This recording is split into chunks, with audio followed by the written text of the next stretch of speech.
नमस्कार दोस्तों, आप सभी का स्वागत है हमारे YouTube चैनल शिवम एस्ट्रोलॉजी पर। दोस्तों, आज हम इस वीडियो में जानने वाले हैं देवउठनी एकादशी कब है। कन्फ्यूजन है तो वीडियो में अंत तक बने रहे।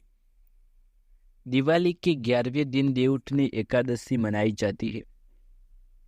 कार्तिक मास के शुक्ल पक्ष की एकादशी तिथि के दिन देवउठनी एकादशी का व्रत रखा जाता है। कहते हैं कि इस दिन भगवान विष्णु 4 महीने के बाद योग निद्रा से जागते हैं। इस दिन माँ लक्ष्मी और भगवान विष्णु की आराधना करने का विधान है।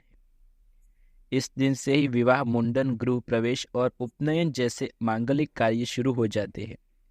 हालांकि देवउठनी एकादशी व्रत की तिथि को लेकर कई लोगों के मन में कन्फ्यूजन बना हुआ है। अगर आप भी उनमें से एक है जिन्हें तारीख को लेकर संशय है, तो ये जान लीजिए कब रखा जाएगा एकादशी का व्रत, कब है, जाने पूजा और शुभ मुहूर्त।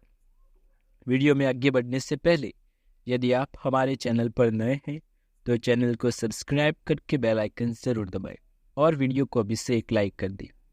वैदिक पंचांग के मुताबिक कार्तिक मास के शुक्ल पक्ष की एकादशी तिथि 22 नवंबर को रात 11:03 से शुरू होगी और इसका समापन 23 नवंबर रात 9:01 पर होगा।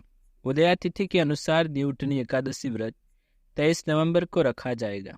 वही व्रत का पारण 24 नवंबर की सुबह 6:51 से सुबह 8:57 पर किया जाएगा।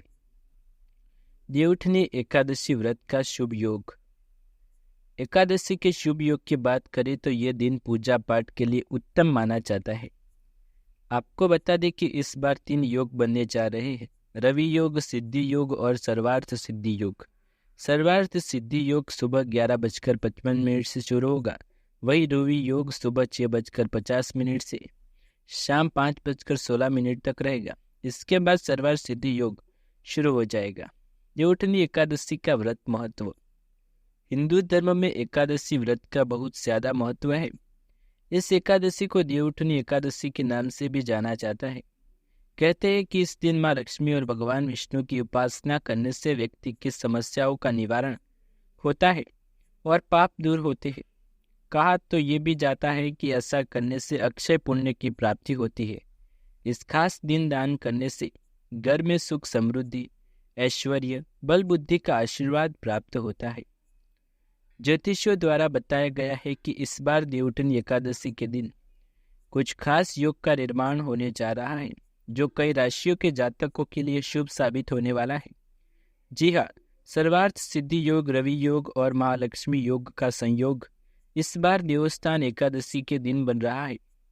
आज हम आपको उन राशियों के बारे में बताने जा रहे हैं जिन्हें 148 दिनों बाद श्रीहरि का आशीर्वाद मिलने जा रहा है।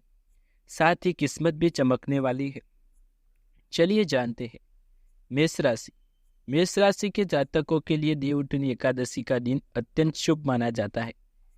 इस दिन धन लाभ होने की संभावना है। धन प्राप्ति के लिए नए नए रास्ते खुलेंगे। साथ ही अगर कोई नए कार्य की शुरुआत करना चाहता है तो यह दिन शुभ साबित होगा। प्रेम जीवन के लिए भी इस दिन को उत्तम माना जा रहा है। कर्क राशि। कर्क राशि के जातकों को भी देवउठनी एकादशी के दिन कई शुभ समाचार प्राप्त हो सकते हैं। यह दिन व्यापार में उन्नति करने के साथ ही धन लाभ के लिए शुभ साबित होगा। आने वाले समय में कई लाभ जातकों को जीवन में देखने को मिलेंगे। आर्थिक स्थिति मजबूत होगी। अच्छा काम आप करेंगे। तुला राशि। तुला राशि के जातकों के लिए देवउठनी एकादशी अच्छी मानी जा रही है। करियर में अपार सफलता हासिल करने के लिए शुभ समय साबित होगा। किसी चीज में निवेश करने के लिए आपका यह समय अच्छा है। धन की आवक बढ़ेगी। जातकों की आर्थिक स्थिति मजबूत होगी। वृश्चिक राशि। वृश्चिक राशि के जातकों के लिए भी आने वाला समय अच्छा व्यतीत होने वाला है। धन प्राप्ति के साथ साथ मान सम्मान में भी बढ़ोतरी होने की संभावना है। प्रेम जीवन खुशहाल बन सकता है। छात्रों के लिए भी आने वाला समय शुभ माना जाएगा। दोस्तों, ये तो हमने जान लिया उन भाग्यशाली राशियों के बारे में जिनकी किस्मत देवउठनी एकादशी के बाद बदलने जा रही है। अब आइए जान लेते हैं उस दौरान होगा तुलसी विवाह की पूजन विधि इसके पीछे की पौराणिक कथा क्या है, क्या आप जानते हैं इसके बारे में? तो आइए बताते हैं आपको। यह है तुलसी और शंखचूड़ की कथा। शंखचूड़ नाम के असुर का विवाह तुलसी से हुआ था। शंखचूड़ अधर्मी था, लेकिन तुलसी के पतिव्रत की वजह से वह अजय था। सभी देवता भी शंखचूड़ का वध नहीं करवा रहे थे। शंखचूड़ के आतंक से त्रस्त होकर सभी देवता शिव जी के पास पहुंचे। शंखचूड़ का व्रत करने के लिए सबसे पहले तुलसी का पतिव्रत धर्म भंग करना था। ये काम विष्णु जी ने किया। शिव जी की मदद के लिए भगवान विष्णु ने छल से तुलसी का पतिव्रत भंग कर दिया और शिव जी ने शंखचूड़ का वध कर दिया। जब तुलसी को मालूम हुआ कि भगवान विष्णु ने उसके साथ छल किया, तो उसने भगवान विष्णु को पत्थर बन जाने का श्राप दे दिया। विष्णु जी ने तुलसी का श्राप स्वीकार किया। तुलसी को विष्णु जी ने वरदान दिया कि अब से गंडकी नदी और तुलसी के पौधे के रूप में तुम्हारी पूजा होगी।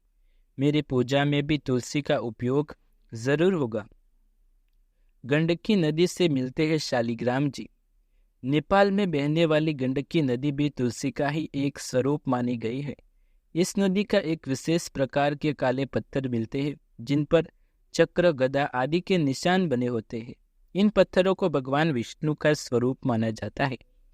इन पत्थरों को ही शालिग्राम के रूप में पूजा जाता है। कार्तिक शुक्ल पक्ष एकादशी से जुड़ी है दूसरी मान्यता। विष्णु जी और तुलसी से जुड़ी एक मान्यता प्रचलित है। इस मान्यता के अनुसार प्राचीन समय में तुलसी ने भगवान विष्णु को पति रूप में पाने के लिए कई सालों तक तपस्या की थी। इस तपस्या की वजह से भगवान विष्णु ने उसे विवाह करने का वरदान दिया और कार्तिक मास के शुक्ल पक्ष की एकादशी पर विवाह किया था। इसी वरदान की वजह से हर साल प्रबोधिनी एकादशी पर शालिग्राम और तुलसी का विवाह कराने की परंपरा मानी जाती है। अब आइए जानते हैं वास्तु के अनुसार हिंदू धर्म में शंख का क्या महत्व है। शंख किसी भी हिंदू अनुष्ठानों और प्रतीक में एक पूजनीय स्थान रखता है। वास्तु में शंख को पवित्रता, शुभता और दिव्यता का प्रतीक माना जाता है। ऐसा माना जाता है कि यदि आप घर के मुख्य द्वार पर शंख रखती है तो भीतर प्रवेश करने वाली ऊर्जा शुद्ध हो जाती है और घर के चारों ओर सुरक्षा कवच बन जाता है। ज्योतिष की माने तो शंख एक ऐसा चिन्ह है जो आप वर्चस्व को बढ़ाने में मदद करता है। इसी वजह से मुख्य द्वार पर इसे स्थापित किया जाता है, जिससे आपके जीवन में वृद्धि हो सके। शंख किस चीज का प्रतीक माना जाता है? शंख को हमेशा पवित्रता के साथ जोड़ा जाता है और माना जाता है कि इसकी ध्वनि नकारात्मक ऊर्जा को दूर करने में घर में सहायक रहती है। दोस्तों, यदि आपको ये वीडियो पसंद आए तो इसे लाइक, शेयर, कमेंट करें। चैनल पर नए हैं तो सब्सक्राइब करें। ऐसे ही नए वीडियो देखने के लिए शिवम एस्ट्रोलॉजी के साथ जुड़े रहे। मिलते हैं अगले वीडियो में कुछ अनोखी और नई जानकारी के साथ। कमेंट बॉक्स में जय श्री माँ लक्ष्मी अवश्य लिखें। तब तक के लिए आप सभी का धन्यवाद।